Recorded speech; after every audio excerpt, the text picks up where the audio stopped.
Hoje vem de uma série de 3 palestras mais longas, que eu geralmente dou numa série de 3 noites em dias diferentes, porque é tanto conteúdo.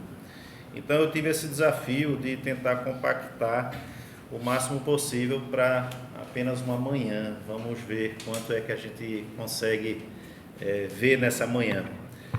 Mas eu estou curioso, se você quiser interagir um pouco, alguém quer me dizer o que você espera ouvir dentro desse grande tema, princípios bíblicos e uma mordomia cristã? Alguém quer dizer, rapaz, eu queria ouvir sobre isso? Eu acho que o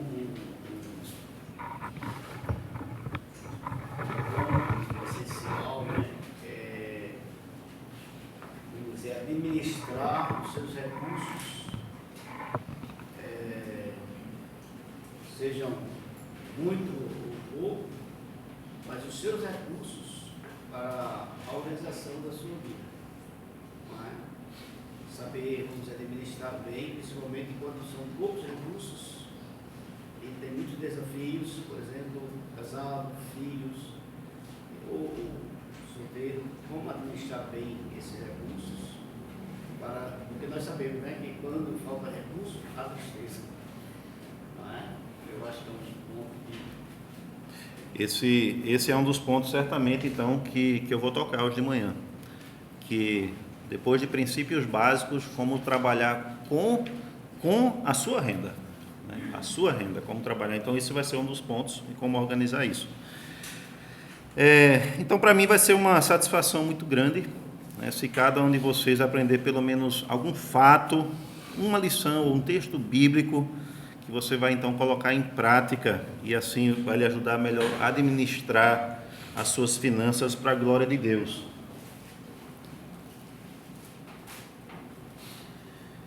E ensine, irmãos, e repasse esses ensinamentos para seus irmãos, seus familiares, especialmente seus filhos e a geração mais jovem, que muito carecem de ensinamento nessa área.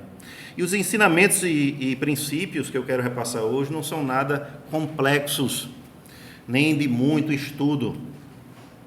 São coisas simplesmente fundamentais para uma boa administração de suas finanças. Vários princípios fundamentais. E você pode até usar os princípios que eu quero lhe passar e aplicá-los tão dedicadamente que se torne milionário. Realmente. Estou falando sério. Mas no final da sua vida, o que adiantou tudo isso, se você não aplicou tudo isso para a glória de Deus e você tem esperança na vida eterna? Então, veja esse texto aqui: de nada vale a riqueza no dia da ira divina, mas a retidão livra da morte. Então, viver em justiça, conforme a vontade de Deus, vale tudo, acima de qualquer coisa. Então, de nada vale as riquezas no dia da ira. Eu vou entregar agora esse material e vou dar umas partes assim, vocês vão... essas, eu ia chamar pasta, né? Mas é um conjunto aqui. É seu, então, por favor, risque à vontade, risque mesmo, faça o máximo de anotações aí, aproveite. E em cada página, então, tem assuntos específicos que você pode anotar de acordo com o tema da página.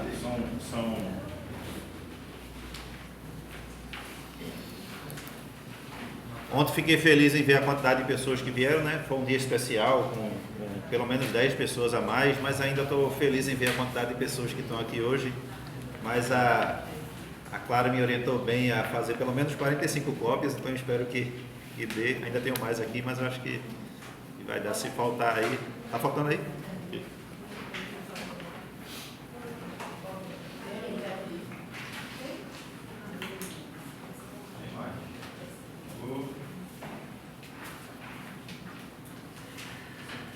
Então, só rapidamente aqui, o que temos aqui? É só uma capinha, né, com a lista do conteúdo. Depois aqui eu vou falar sobre esses princípios básicos e, na medida que eu vou falando, vocês podem ir anotando coisas que você achar interessante Depois eu coloquei até uma folha extra, porque se você for tão interessado assim, querer escrever até mais. Depois tem algumas citações interessantes sobre finanças que também eu vou citar de vez em quando. E depois eu vou apresentar esse plano financeiro para a sua vida, como organizar suas finanças. E você também vai poder fazer anotações aqui, porque tem pontos específicos que explicam o que significa cada passo. E por fim, as 2 últimas páginas são ferramentas que a gente vai usar para pensar sobre como organizar um orçamento, o orçamento da sua casa, orçamento familiar, orçamento do lar. Então, primeiro eu quero falar sobre alguns princípios básicos. Quero também pedir que, se você tiver qualquer pergunta ou comentário, pode até anotar isso, você talvez ache que vai esquecer, e depois teremos um momento para isso, para eu conseguir aqui fluir, então, e ter um momento designado para isso. Então, por que falar desse assunto? Qual é a sua importância? Finanças? Então, eu lhe pergunto, você pegou em dinheiro nas últimas 24 horas?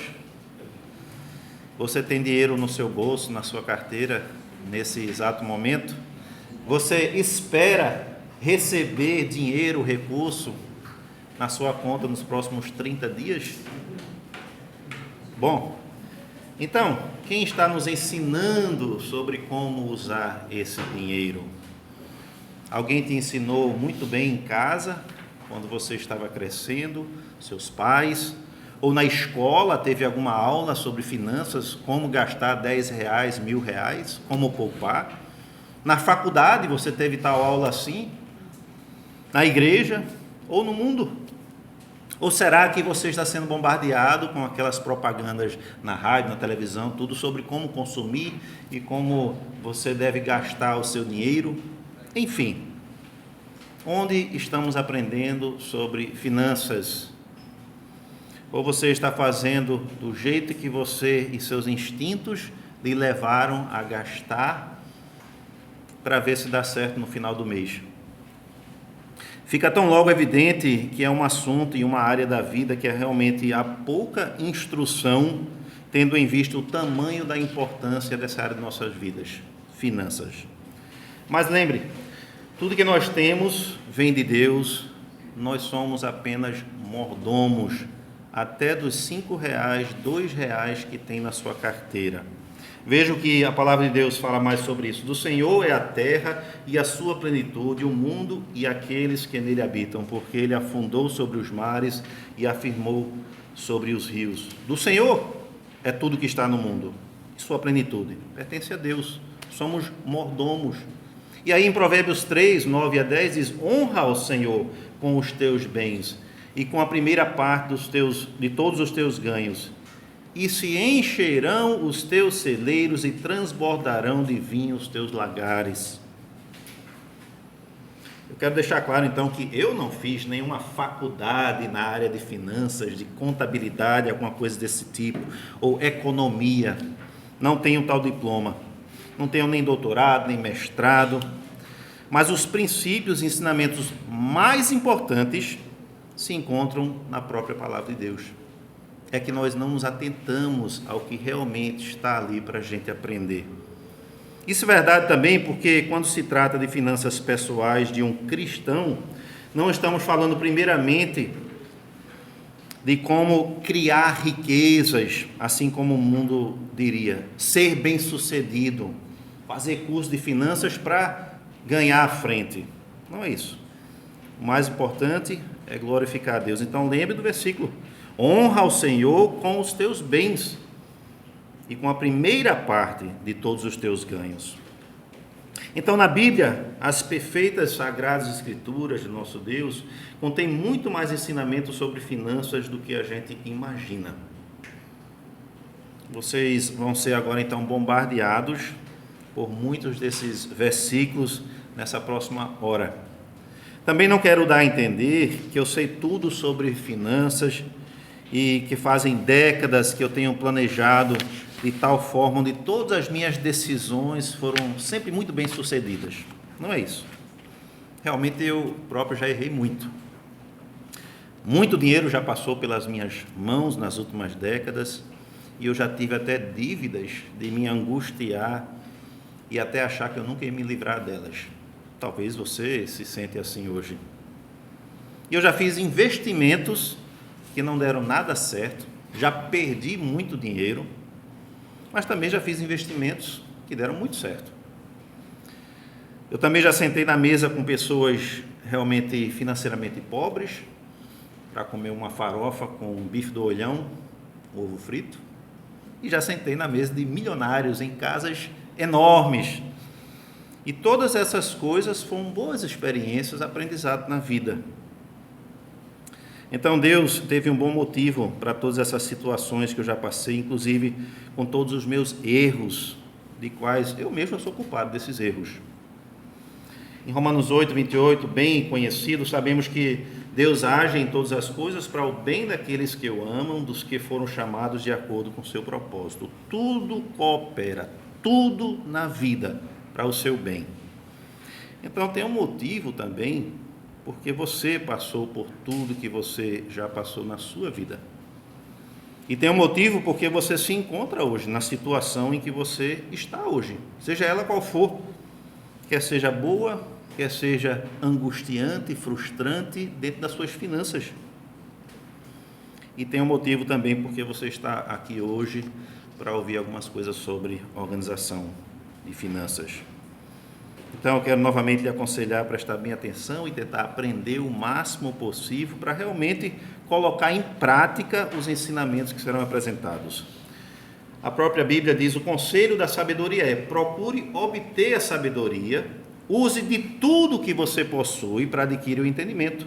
Dedique alta estima à sabedoria, e ela o exaltará. Abrace-a e ela o honrará. Ela porá um belo diadema sobre a sua cabeça e dará de presente uma coroa de esplendor. Não fala nada de finanças, fala sobre buscar sabedoria. Então, se você ouvir a sabedoria dos provérbios, aprender os ensinamentos de todos os textos bíblicos e colocar em prática todos os conselhos que serão dados, na verdade, você terá um mestrado em finanças pessoais. Um mestrado que nenhuma faculdade hoje está oferecendo. Você terá mais sabedoria sobre finanças do que os melhores, conselheiros de finança, onde lá apenas há ambição. E mais outro texto: se buscares a sabedoria como se procura a prata e buscá-la como quem busca um tesouro escondido, então você entenderá o que é temer ao Senhor e achará o conhecimento de Deus, pois o Senhor é quem dá sabedoria, de sua boca procede o conhecimento e o discernimento. Irmãos, a Bíblia toda, ela é como se fosse uma carta de amor do nosso Deus, nosso Pai Celestial, entregue a você. Meu filho, de tudo que eu tenho a lhe dizer que você precisa saber, toma essa carta aqui, leia essa carta do Todo-Poderoso. Esse é meu amor para você também. Então, procure sabedoria e entendimento das Escrituras. E aí, Provérbios 3, 13 a 14, diz: bem-aventurado o homem que acha sabedoria e o homem que adquire o conhecimento, porque é melhor a sua mercadoria do que artigos de prata e maior o seu lucro do que o ouro mais fino. Comparado agora, então, prata e ouro, coisas perecíveis desse mundo, a sabedoria, melhor ainda. Aceitai a minha correção e não a prata, e o conhecimento mais do que o ouro fino escolhido, porque melhor é a sabedoria do que os rubis, e tudo que mais se deseja não se pode comparar com ela. Então prestem bem atenção, tentem aprender o máximo possível dentro dessas muitas coisas que eu quero te passar. Ao percebermos e estudarmos quanto a Bíblia nos ensina sobre o dinheiro e assuntos relacionados a finanças, temos que ter o cuidado também em não nos guiar e tomar posições baseadas em apenas alguns ensinamentos, alguns textos. Como com qualquer assunto, pessoas podem fazer e chegar a uma conclusão. A Bíblia é um todo, então não chegar a conclusões com textos bíblicos isolados. Por exemplo, Provérbios 16 diz: quão melhor é adquirir a sabedoria do que o ouro, e quão mais excelente é adquirir a prudência do que a prata. Vamos isolar esse versículo. Logo alguém vai dizer: está vendo? A Bíblia é clara. Nós não devemos buscar adquirir ouro, nem prata, nem riquezas, mas devemos buscar sabedoria. Isso é o que importa. Sim. Mas os provérbios 3, 9 a 10 também diz, e eu já li aqui, honra ao Senhor com os teus bens, com a primeira parte de todos os teus ganhos, e se encherão os teus celeiros e transbordarão de vinho os teus lagares. Então você será abençoado com riquezas materiais, sendo fiel a Deus, se assim Ele quiser. Agora um versículo que mostra que se nós honramos ao Senhor com nossos bens, seremos abençoados a ponto das riquezas transbordarem. Imagina que todos já ouviram e conhecem o seguinte versículo muito bem. Inclusive foi interessante, o presbítero Bruno acabou de citar na sua devocional. O Senhor é o meu pastor, nada me faltará. Então por que falta? A gente canta, a gente lê, a gente medita. Por que falta? Porque nunca parece que temos o suficiente no final do mês.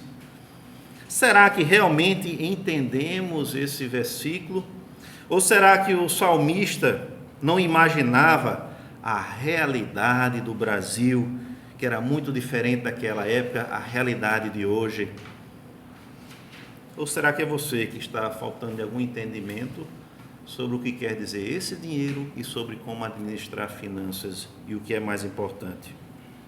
Então vamos falar sobre isso, vamos falar sobre alguns princípios básicos. Se você quiser ir para a sua próxima página aí, a gente vai falar desses princípios básicos agora, que são o fundamento de entender depois como mexer com finanças. O primeiro princípio básico é que dinheiro em si, ele não é mau. Não é uma coisa má. Dinheiro, esse papel, dinheiro, vamos ver se tem alguma coisa aqui. Dinheiro, papel. Ele é amoral, ou seja, ele não tem moral nenhum. Ele nem é bom nem é ruim. É um papel que tem um potencial. Vou dar outro exemplo para ilustrar. Isso aqui é uma ferramenta, uma faca. Ele não é bom nem mal. Um pedaço de madeira, um pedaço de metal, ele é amoral. Mas você pode usar ele para uma coisa boa, cortar as verduras, que você vai almoçar aí agora, descascar uma cana, um caldo de cana, ou pessoas usam como arma branca, mal. Semelhantemente é o dinheiro. O dinheiro em si, ele não é mal, ele também não é bom. Ele é uma ferramenta, ele é dinheiro. Mas aí nós temos um texto bíblico que diz assim: porque o amor ao dinheiro é a raiz de toda espécie de males, e nessa cobiça alguns se desviaram da fé e se traspassaram a si mesmos com muitas dores. Porque o amor ao dinheiro é a raiz de toda espécie de males. Ora, então o dinheiro é mal, está aqui nesse texto. Só que se a gente olhar com cuidado esse versículo, tem uma palavra-chave aí: amor. Amor o que? É o dinheiro. Ali está o problema no coração. O amor ao dinheiro é a raiz de todo o mal. E aí vem o problema: onde está o nosso coração? Depois tem outro texto: quem amar o dinheiro jamais dele se fartará, e quem amar a abundância nunca se fartará da renda. Também isso é vaidade. Onde os bens se multiplicam, ali se multiplicam também, que deles comem. Que mais proveito, pois, tem os seus donos do que os que os vê com os seus olhos? Eclesiastes. Então, cuidado para não cair na cobiça, né? O nosso 10º mandamento também. Alguém uma vez disse essa citação aí: dinheiro é como a água do mar, quanto mais uma pessoa bebe, mais sede sente. Isso é uma verdade. É uma das citações aí na sua folha. Então, aquele que só está buscando o dinheiro, sem um propósito específico, sem ter Deus como seu maior Deus, o dinheiro se tornando idolatria, ele nunca vai se fartar, assim diz a palavra de Deus. Então, juntamente com isso, cuidado também para não julgar outras pessoas, o teu próximo, que talvez tenha muito dinheiro.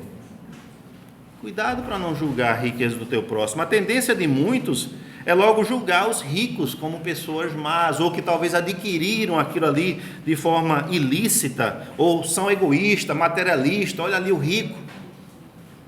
Isso se infiltra na cultura também, e às vezes até dentro das escolas cristãs, da comunidade cristã. O fato é que você não conhece o coração realmente de todos os ricos. Inclusive você não sabe se de fato aquelas pessoas são verdadeiramente ricas ou se na verdade talvez são pobres, porque veja o que até um texto bíblico fala: alguns fingem que são ricos e nada têm, outros fingem que são pobres e têm grandes riquezas. Nós não sabemos de fato. Tem milionários endividados, a sua dívida maior do que o seu patrimônio. E algumas pessoas se vestem de tal forma, dirigem tais carros, aparentam ser ricos, mas a dívida deles é insuportável. Deus abençoa cada um da forma que ele bem entender. Ele abençoa o rico de tal forma e pesa a sua mão. Ele abençoa você da forma que ele está abençoando hoje e pesa a mão de cobrando o que você precisa prestar contas a ele. Deus abençoa cada um como ele bem quiser, porque na realidade, amanhã, ele poderia ter um meio de colocar na conta de todo mundo aqui R$1.000, R$10.000 ou R$1 milhão e tornar todo mundo milionário, mas ele não faz. Mas ele tem esse poder. Deus abençoa cada um conforme ele bem entende ser melhor. Então veja também a história de Jó, muito conhecido na Bíblia, né? Depois de Jó orou por seus amigos, o Senhor o tornou novamente próspero e lhe deu em dobro tudo que ele tinha antes. Todos os seus irmãos e irmãs e todos os que haviam conhecido anteriormente vieram comer com ele em sua casa. Eles o consolaram e o confortaram por todas as tribulações que o Senhor tinha trazido sobre ele. E cada um lhe deu uma peça de prata e um anel de ouro. O Senhor abençoou o final da vida de Jó mais do que o início. Ele teve 14.000 ovelhas, 6.000 camelos, 1.000 juntas de boi e 1.000 jumentos. Acho que ele era milionário na época. Deus deu isso. Deus deu isso a ele. Ele poderia dar a você também. Temos também a história de Salomão. Tem outras histórias aqui também, de Abraão. Não vou ler todos por causa do nosso tempo. Então você dificilmente sabe o que um rico ou um milionário faz com o seu dinheiro, especialmente se ele é um cristão. Um cristão fiel, você não sabe o que está acontecendo no coração. Muitos cristãos milionários podem estar até ofertando 15% de sua renda, 20%, 40% das suas riquezas para o reino do Senhor e você não sabe. Ele pode estar contribuindo mais para o trabalho diaconal, para organizações de caridade, para a educação cristã de forma anônima, o ministério da palavra, a educação teológica, você não sabe. Então seja contente e grato a Deus pelas bênçãos que Ele te dá e as bênçãos também que Ele está derramando sobre o seu irmão milionário, rico, seja lá quem for. Senão você está correndo um sério risco de estar julgando o próprio Deus, que é quem a todos dá. O próximo princípio básico, você tem que trabalhar. É a verdade para todo ser humano. Você tem que trabalhar. Desde o início da criação do homem, lemos em Gênesis 3, 19 e 20, com o suor do seu rosto você comerá o seu pão, até que volte à terra, visto que dela foi tirado, porque você é pó e ao pó voltará. Assim Deus determinou. Não tenta fugir e fazer de outra forma. A preguiça, então, é uma ofensa ou um pecado muito sério diante de Deus. Ele ordena que nós trabalhemos como servos fiéis, fomos criados para isso. Na verdade, muitos sonham, e até me refiro a cristãos mesmo, com um trabalho mais leve possível, que tenha a melhor renda, mas que tenha que trabalhar o mínimo possível. Assim a maioria pensam. E também sonham em se aposentar o mais cedo possível, já fazendo os cálculos dos anos, para que finalmente, realmente possam descansar e desfrutar de todo o seu trabalho de tantos anos. Mas não é isso que a Bíblia ensina. Isso é um ensinamento do mundo infiltrado dentro do cristianismo. O homem foi feito para trabalhar. É até algo antibíblico chegar a se aposentar e não fazer mais nenhum trabalho. nenhum trabalho em serviço do reino, nada para ajudar o teu próximo. Agora já cheguei no momento merecido da minha vida, eu vou agora desfrutar. Não existe esse ensinamento bíblico. Então, até se você ouve outra pessoa falando isso, chame atenção. Anos atrás, décadas atrás, eu fui chamado a atenção sobre esse ponto por uma tia minha, e foi uma boa lição. Depois eu estudei mais e percebi que ela estava certa. Não, porque eu estou investindo e fazendo isso e tal, e um dia daqui, quando eu tiver meus 50, não sei quantos, sei lá, tá, aí eu posso estar. Ela disse, Cris, mas qual ensinamento bíblico é esse? Eu não entendi. Qual ensinamento bíblico é esse? Trabalhar tanto para finalmente chegar o momento para não fazer mais nada. Não existe na Bíblia. Tire isso da sua cabeça. Eu não estou dizendo que ninguém aqui deve se aposentar. Deve. Mas parar de trabalhar, nunca. Enquanto Deus te dá saúde e condições, tem muita coisa para fazer para o reino de Deus. Depois temos outro texto aqui, em 2 Tessalonicenses, quando ainda estávamos com vocês, nós lhes ordenamos isso. Se alguém não quiser trabalhar, também não coma, pois ouvimos que alguns de vocês estão ociosos, não trabalham, mas andam se intrometendo na vida alheia. A tais pessoas ordenamos e exortamos o Senhor Jesus Cristo que trabalhem tranquilamente e comam do seu próprio pão. Paulo, exortando até diz o texto. Então a preguiça é uma ofensa. Todos precisam trabalhar e comer do seu próprio pão. O preguiçoso que está lá inventando desculpas, esperando que seus irmãos tenham piedade e a diaconia venha lhe ajudar, está pecando. Todos precisam trabalhar. Salmo 128:2 diz, do trabalho de tuas mãos comerás, feliz serás e tudo irá bem. Texto conhecido também. Mas essa parte, feliz serás e tudo irá bem, vem depois do trabalho de tuas mãos. E desse tu comerás, não das mãos dos outros. Temos outro versículo também em Efésios 4:28, aquele que furtava, não furte mais, antes trabalhe, fazendo com as mãos o que é bom, para que tenham que repartir com o que tiver necessidade. Aqui, então, Paulo se referindo também a um estilo de vida de alguns antes de se converterem ao cristianismo, a prática de roubar, conseguir mais, se adiantar. Mas o novo homem convertido, ele não furta mais. O que ele faz? Ele trabalha. E tem mais, ele não só trabalha para ele, mas para que tenha o que repartir também com o que tiver necessidade. Então, não só nós trabalhamos para nós, mas para nós e para os necessitados. Olha o desafio. Nas culturas latino-americanas, e várias outras culturas também, é claro, é muito comum a gente ver jovens, 19, 22, 35 anos de idade, ainda morando em casa com seus pais, fazendo curso após curso, esperando aquele grande emprego e não trabalhando com suas mãos. É feio isso, é feio, é inaceitável. Então, para aqueles que não têm trabalho, se você não tem trabalho, o seu trabalho é procurar trabalho 8 horas por dia, todos os dias. Ora, se todo mundo que está trabalhando tem que acordar cedo, ir para o seu trabalho, passar 8 horas trabalhando, porque o que não tem trabalho, ele só precisa colocar um currículo na segunda-feira, voltar para o Free Fire ou para o Netflix e aguardar uma resposta. Não, ele está buscando trabalho, esse é o seu trabalho. Então ele vai passar dia após dia buscando as alternativas. Mas o que a gente frequentemente vê é, já coloquei, como é que está indo? E aí o trabalho? Não, já coloquei um currículo lá e tal, estou só aguardando. Faz quanto tempo? 2 semanas, mas assim, geralmente, né, a média por aí, eu estou aguardando em casa. Não, não é assim. Então veja exemplos, isso aqui é trabalho? Trabalho. Você viu algum carro sujo aí por causa da lama aí fora? Vários. Quanto custa para lavar um carro?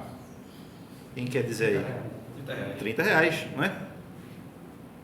Mas aí você está sem trabalho, aquele jovem, e ele encontra um carro sujo, ele diz, eu lavo o teu carro. Quanto é que você quer? Não, mas eu já lavo tal, mas eu lavo, me ajuda aí. 30 reais?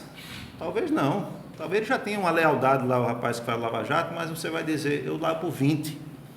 Não vai ter o orgulho de dizer, não, mas é 30, o meu preço é 30. Não, você está desempregado. É 20. Porque 20 reais é 20 reais a mais do que 0 reais no sofá jogando Free Fire. Não é? Gasta energia. E gastando energia. E 20 reais é um carro. Lave 2, 3, 40, 60. Rapaz, o cara é tão dedicado em lavar carro que realmente ele vale 30. Ora, agora já é 30. Então, assim, trabalho, buscar trabalho. Esse trabalho aqui pode ser um professor desempregado, pode ser alguém que passou em direito e passou na OAB, mas ainda não tem trabalho em lugar nenhum, mas está trabalhando. Terreno precisando limpar, existe? Aquele matagal, quanto é para limpar um terreno? 80 reais, 150. Não, eu faço por 60. Eu prefiro fazer calo na mão com a enxada do que no controle do videogame, não é? Então, 60 reais é mais do que zero. Trabalho. Tem um texto muito conhecido de Provérbios 6 também. Observe a formiga, preguiçoso, reflita nos caminhos dela e seja sábio. Ela não tem nem chefe, nem supervisor, nem governante, e ainda assim armazena suas provisões no verão e na época da colheita junta o seu alimento. Até quando você vai ficar deitado, preguiçoso? Quando se levantará do teu sono, tirando uma soneca, cochilando um pouco, cruzando um pouco os braços para descansar? A sua pobreza o surpreenderá como um assaltante, e a sua necessidade lhe virá como um homem armado. Oh, palavras fortes.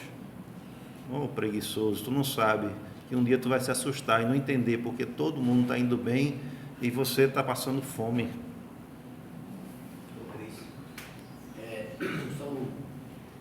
É bem interessante essa parte de trabalhar, e não sei quando isso aqui Cris vai falar lá na frente, mas se não falaram, os seus filhos maiores, né, já têm tarefas para fazer. Então eu acho bem interessante que meus netos moram bem perto, né, principalmente do Cris, fica a 15 metros, eu acho. Então eles chegam lá em casa, vovô, um dinheirinho. E lá nós temos mangueira e cai muitas folhas no dia, entendeu? 10 reais, 5, limpa primeiro as folhas. Então agora já chega. Tem folha para limpar, vou ouvir. Então,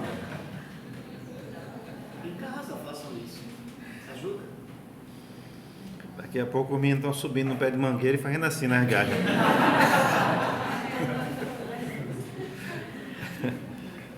Outro versículo, o preguiçoso diz, há um leão lá fora, serei morto na rua, Provérbios 22, o que é que significa esse texto?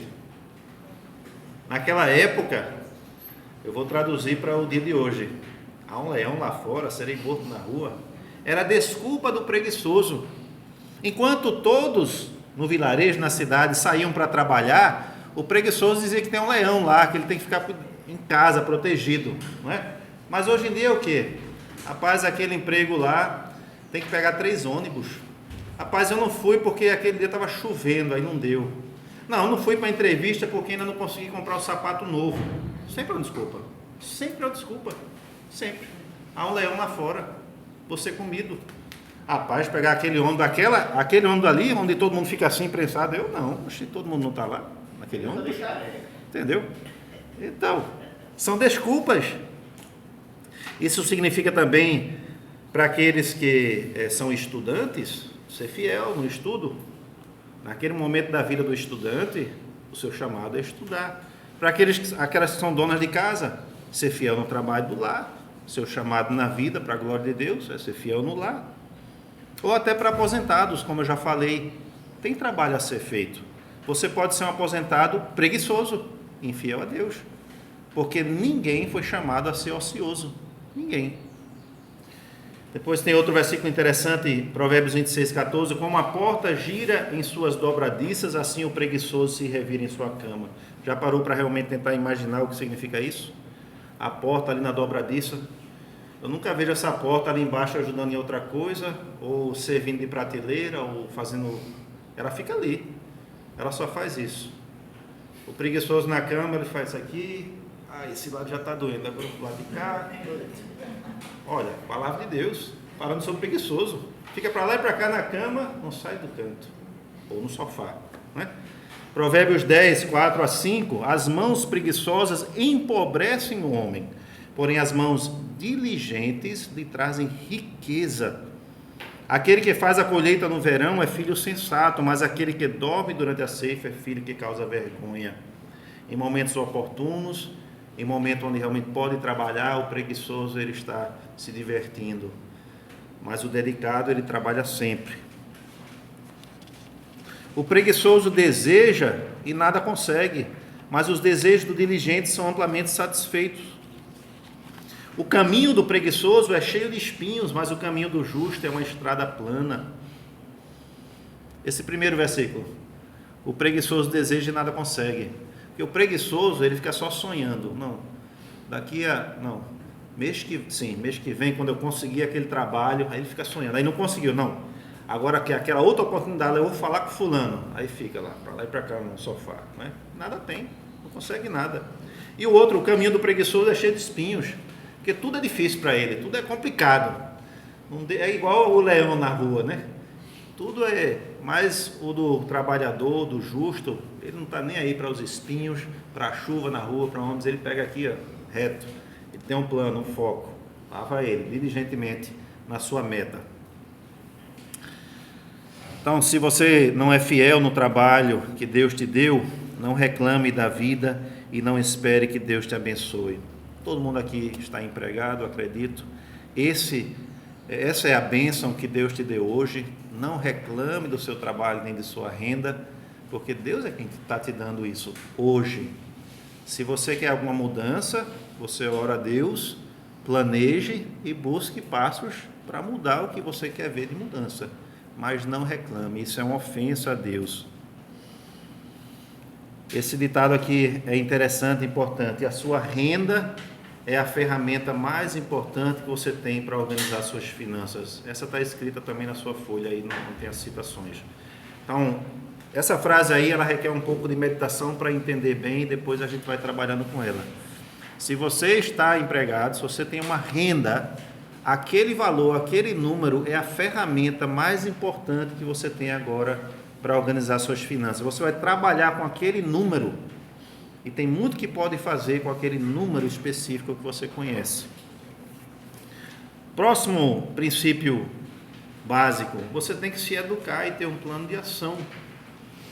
Lembre desses versículos. Os pensamentos do diligente tendem só para abundância, porém os do todo apressado estão somente para pobreza. Então tem a ver com diligência, planejamento e não ganhar dinheiro rápido, ser apressado em chegar a um ponto. E o próximo versículo diz: prepara de fora a tua obra e aparelha no campo, e então edifica a tua casa. Tem muito mais o que se falar sobre esse versículo, mas você pode já ir meditar nela. Se você pensa em ter uma boa aposentadoria, em ter investimentos, em organizar e ter poupança, você não vai logo se endividando, porque você tem que ter a melhor geladeira, o sofá novo, pintar a casa, todo esse tipo de coisa. Às vezes até uma casa de aluguel, que não é nem sua. E esse versículo fala muito sobre isso. Tem que ter um plano. Pois quais de vós, querendo edificar uma torre, não se assenta primeiro a fazer as contas dos gastos, para ver se tem como acabar? Para que não aconteça que depois de haver posto os alicerces, e não a podendo acabar, todos os que a virem comecem a escarnecer dele, dizendo: esse homem começou a edificar e não pode acabar. Falta de planejamento. Então eu te pergunto, já que você deve ter algum tipo de plano, não é? Onde é que você está guardando, nesse momento, os 50 mil que você já poupou para a sua aposentadoria? Que tipo de poupança? Ou talvez 20 mil para a sua aposentadoria? 5 mil? Onde você está guardando?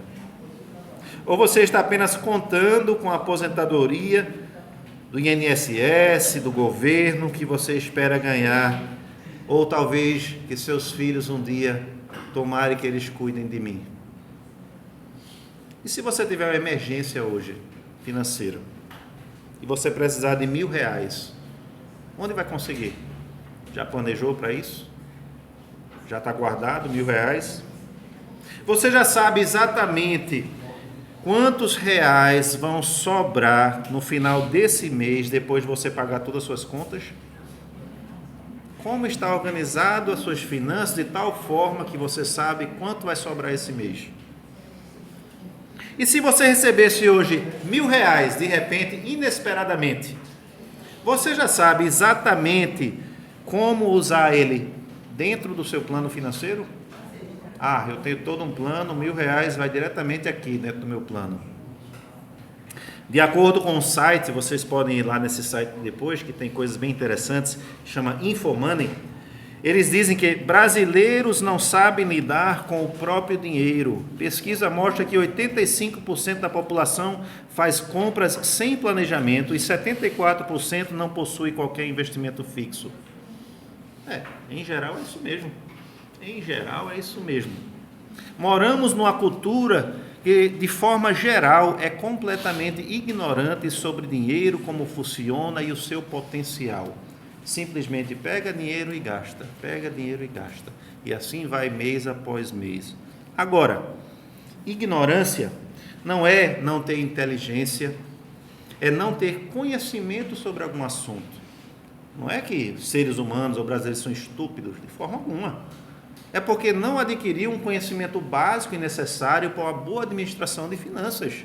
Esse é o ponto. E em aconselhamento para casais, geralmente quando as coisas estão indo errado, muitas vezes se descobre que um dos grandes problemas tem a ver com dinheiro. Com a falta de conhecimento e disciplina, está tudo fora de controle, de ordem, e isso afeta tudo dentro do lar e do matrimônio. Humanos, então, são criaturas de hábitos. Nós temos bons hábitos e nós temos maus hábitos. Assim é o ser humano. Por exemplo, você geralmente acorda no mesmo horário todos os dias. Você já sabe, aquela rotina, né? Você come o mesmo tipo de comida que você gosta, senta no mesmo lado da igreja, talvez na mesma banca, no mesmo cantinho, todos os domingos. Dorme no mesmo lado da cama, se você é um casal casado, né? No mesmo lado, já está definido. Assiste os mesmos tipos de programas na internet, Netflix, ouve os mesmos tipos de música. Hábitos, são seus hábitos, assim somos nós humanos. Então, relacionado a dinheiro, nós temos que acabar com os maus hábitos de como nós estamos lidando, nossas práticas, e em seu lugar colocar bons hábitos, corrigir, porque todos nós temos pelo menos alguns maus hábitos relacionados ao dinheiro. E agora, outro princípio básico, ninguém enriquece rápido. É muito importante também esse princípio. Veja que, novamente, esse versículo, os pensamentos do diligente tendem só para a abundância, porém os de todo apressado estão somente para a pobreza. Aqueles que acham que têm uma rota rápido, eles não são bem-sucedidos. E a palavra de Deus alerta sobre isso. E depois, os pensamentos do diligente entendem só para a abundância. Já li esse. O próximo, Provérbios 28:20. O homem fiel será coberto de bênçãos, mas o que se apressa a enriquecer não ficará impune. Esse aqui é até um pouco mais forte em seu julgamento. Deus não quer que você procure um caminho rápido. Porque aqui diz, o que se apressa a enriquecer não ficará impune, terá consequências. Não é bom para você ter muito dinheiro logo. Deus sabe. Um estudo indica que, em média, 80% dos milionários são de primeira geração. Não herdaram dos seus pais. Mas todos esses tiveram um plano de ação e seguiram ao longo da vida. Pessoas bem-sucedidas assim fazem. Então é possível para você também, se você tiver um plano de como vai fazer esse mês, próximo ano, onde estarei daqui a 5 anos. Um plano. Mas a forma desorganizada e sem nenhum plano em que a maioria das pessoas vivem não lhe traz paz nem sucesso financeiro. Então, tem um processo que tem que acontecer. Tem um processo que tem que acontecer para sair dessa bagunça, da desordem que nós criamos, sem se sentir afundado demais, deprimido sobre as finanças ou talvez até sobre uma grande dívida. Sair das dívidas e organizar as finanças não vai acontecer da noite para o dia. Realmente leva tempo e planejamento. Já li esse. Então aqui temos os princípios básicos, que são esses que estão na sua folha aí. Eu quero agora então falar um pouco, antes de um intervalo. Nessa próxima página nós temos um plano financeiro para a sua vida. Não se assuste nem fique tão confuso, que eu vou explicar como funciona. Esse plano já tem funcionado para centenas de milhares de pessoas. E se você hoje se encontra com qualquer dívida, ou nunca tem o dinheiro suficiente no final do mês, o seu sistema não está funcionando. Então aqui temos os 5 passos. A ideia aqui é que isso aqui pode levar 1 ano, 2 anos, 5 anos ou 20 anos. É o plano financeiro da sua vida. Você só passa para um próximo passo quando você atingir o anterior. E eu vou explicar cada passo. Mas primeiro você vai precisar de R$300 para momentos de emergência. Ou talvez R$1.000. Depende do seu orçamento. Depois de já ter um envelopezinho com essa emergência, um lugar guardado, você precisa sair de todas as suas dívidas. Não adianta pensar em outras coisas enquanto você está endividado. Depois que você sair de suas dívidas, que tem um planejamento para isso também, você precisa ter uma reserva. Uma reserva para momentos que talvez você fique desempregado, talvez adoece você ou alguém da sua família. Depois que você já tem essa reserva, eu vou explicar isso também, você começa a investir. Investir uma pequena quantia do seu orçamento. Depois que você investir, você vira uma bola de neve na sua investimentos crescendo, e o seu objetivo final é criar riquezas para ajudar o próximo e contribuir para o reino de Deus. A maioria das pessoas no mundo visam tão logo o ponto 5, porque eles querem o melhor carro possível. As revistas de milionários mostrando o jatinho, tudo para servir a si próprio e para mostrar aos outros que conseguiram. Mas o cristão é bem diferente. Tem pessoas bem humildes, dirigindo carros bem simples, milionários, que estão ajudando muito ao reino, não tem dívida alguma, não se preocupam com a emergência financeira, contribuem mais do que 10% nos seus dízimos e contribuem muito para o reino de Deus. Então, tendo um plano financeiro, talvez aconteça que um conhecido seu pobre e endividado, achando graça que você agora vai implementar um plano financeiro, diz ele, é o mesmo que um alcoólatra mangando de um companheiro que finalmente decide parar de beber. Tem pessoas que acham graça, isso é coisa para rico, organização financeira, a gente é pobre, isso não é para a gente não. Planejamento financeiro, que terminologia estranha, mas não. Até a menor renda ele precisa de planejamento. Então eu queria, geralmente quando eu dou essas palestras, já dou um dever de casa antes da próxima palestra. E eu vou deixar isso aqui para vocês, porque vocês também vão precisar fazer isso em casa para conseguir fazer os passos do planejamento. Essas 3 coisas, 3 atividades, elas são fundamentais para você organizar suas finanças. É impossível você organizar suas finanças sem fazer e saber essas 3 coisas. Somar toda a renda que entra na sua casa. Você tem que conhecer aquele número. É a sua ferramenta de trabalho. Sua ferramenta. Então, talvez você mesmo tenha 2 fontes de renda. Tem que somar, já ir sabendo. Talvez o seu cônjuge tenha outra fonte. Talvez entre um recurso de alguns juros, não sei.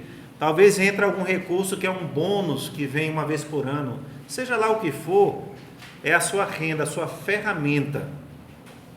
Depois você tem que somar todas as despesas e gastos que saem a cada mês. A gente vai trabalhar esse ponto um pouquinho mais. Mas você tem que saber com que frequência você troca um botijão de gás. Quanto é mais ou menos a conta de energia todo mês? Quanto é que você realmente está gastando de feira a cada mês? É R$500? É 1.000? Às vezes quando a gente pega na nota, no final do mês, nas notas das várias vezes que foi no mercado, a gente se assusta, achando que gastávamos R$600, descobre que na verdade é 950 ou 1.500. Então a gente tem que conhecer esses números. E outra atividade muito importante é que você tem que somar todas as suas dívidas. E eu vou falar mais sobre isso também. Mas você tem que conhecer aquele número também. Você tem que saber se você está devendo R$500 por aí, R$5.000, R$15.000. Isso significa que você tem que saber exatamente no cartão Visa se você estava devendo lá 2.800 ou se é 2.300. Você tem que lembrar que aquele conhecido seu que você pegou R$500 emprestado 5 anos atrás e 6 meses depois só deu R$100 e desde então você está mais ou menos evitando ele, é uma dívida. Você vai escrever, porque você vai resolver esse problema. E quando você saiu com um amigo, disse, hoje não estou com dinheiro não, mas bota R$20 meu e depois eu te dou. Depois deixou para lá e o tempo passou, deixa quieto. Não, está aqui no seu cérebro, você sabe. Honre, pague R$20. Você vai ter um plano. Tem um plano financeiro. Mas essas dívidas entram nos financiamentos, financiamento Sim, financiamento também. Exatamente. Mas a gente pensa no valor total ou na... Total. Você vai ter que conhecer em financiamentos quanto é a sua prestação mensal, que vai entrar no orçamento, em outra folha, o total de dívidas. Isso se refere a financiamento e cartões de crédito. O cartão de crédito, muita gente chega a dar aquele respirozinho porque o valor mínimo é tão baixo. E lá vai a bola de neve. Né? Aqueles R$300 que faz 3.000 anos que você está devendo, você já pagou R$5.000. Né? Então você tem que conhecer aquele valor mínimo, 158, isso aí dá para pagar. Mas você tem que também ligar e dizer, se eu for quitar hoje, não, quitar hoje não precisa não, a gente baixa o juros, eu quero aquela enrolada toda, não, se eu for realmente pagar hoje, quanto é? Não, se você for quitar hoje mesmo, o valor é 1.839, eu quero saber quanto é, porque você vai tentar quitar aquilo, é aquele outro passo 2, eliminar as dívidas, esqueça cartão de crédito, você está sendo roubado por eles, aproveitado por eles. Então, orçamento familiar.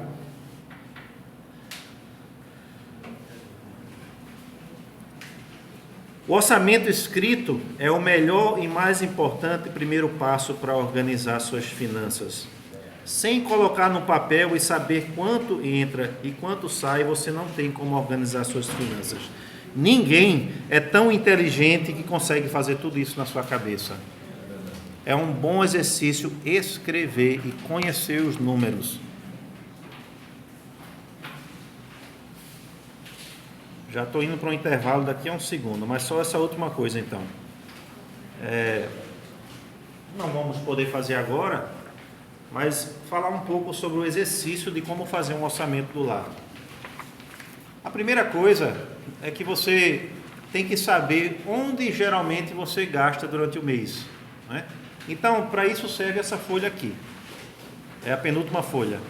Você literalmente vai pegar essa folha e vai olhar cada item e antes de colocar números, você simplesmente vai riscar sim, refletindo.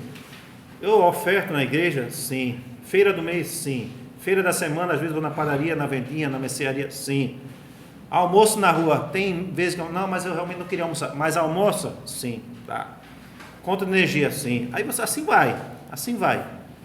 E aí depois você vai ter um exercício um pouco mais aprofundado, que leva um tempo de calcular e tentar ver realmente quanto é que você gasta. Isso pede que você vá olhar algumas notas, que você vai olhar as últimas contas de energia, de água, porque você vai ver quanto é realmente e vai colocar do lado aqui mais ou menos quanto é, né?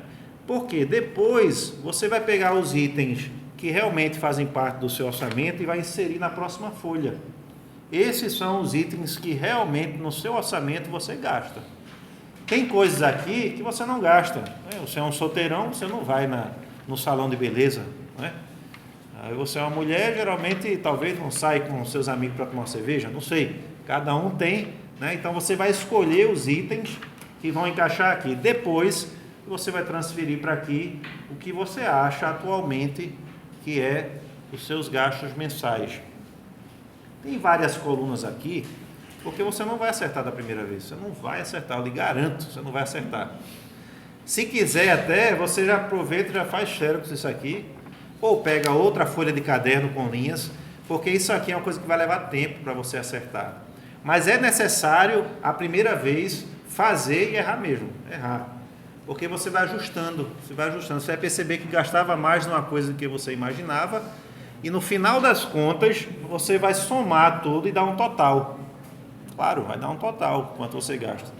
E na linha de baixo, você vai colocar aquele valor, aquele número, somar toda a renda da casa. E aí, onde está a discrepância? Né? A diferença. Está entrando mais do que sai ou está saindo mais do que entra? E agora a gente vai descobrir na matemática, né? E aí a gente vai trabalhar com essa ferramenta para ajustar o orçamento para que vá sobrar dinheiro, para você atingir os próximos alvos, né? Uma coisa interessante também é, se você adquiriu um bem apenas por vaidade, ele está encostado na venda, transforma em dinheiro. Isso. Algo, né? Exato. Eu até vou tocar nesse ponto aí. Não, tranquilo. Mas eu vou tocar nisso, porque tem meios da gente fazer coisas a mais que a gente não está pensando para sair das dívidas e para progredir no nosso plano financeiro. E essa é uma delas, né? A gente vai falar um pouco mais sobre isso. Então, assim, perguntas sobre essa questão, orçamento familiar, qualquer pergunta, porque aí a gente vai para um breve intervalo, um cafezinho, eu espero que já talvez tenha lá, eu acho, e a gente volta para mais uma horinha aqui de assunto. Alguém tem alguma pergunta sobre orçamento e os itens? Alguém tem alguma pergunta sobre alguma outra parte que a gente